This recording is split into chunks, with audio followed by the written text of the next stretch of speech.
Syedaralun Muhammad Al-Fariza, remaja yang mengalami luka bakar pada kedua kakinya yang tak kunjung sembuh, kini sudah dirujuk ke RSUD Imelda Liana Medan, Sumatera Utara.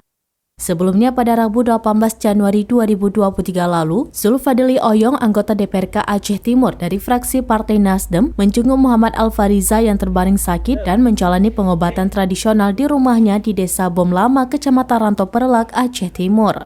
Saat mengunjungi pasien, Zulfadli Oyong juga berkoordinasi dengan Dinsos Aceh Timur dan tim Insyaf Medan untuk penanganan Muhammad Al-Fariza.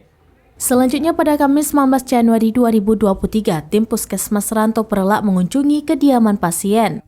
Karena kondisinya memprihatinkan sehingga pihak Puskesmas Ranto Perlak langsung merujuk pasien ke Rumah Sakit Umum Daerah Dr. Zubir Mahmud untuk mendapatkan penanganan. Selanjutnya pada Jumat 20 Januari 2023, tim Sentra Insaf Kemensos dari Medan tiba di RSUD Dr. Zubir Mahmud. Selanjutnya pihak keluarga sepakat Muhammad Al-Fariza dirujuk ke RSUD Imelda Liana Medan untuk penanganan lebih lanjut. Usai maghrib, pasien langsung diberangkatkan menuju Medan. Dari Aceh Timur, Seni Henry, serambinews.com. Pak obat kita yang boleh sembuh, Pak. Udah berapa lama Pak terbaring sakit Pak? 10 bulan. 10 bulan. 10 bulan.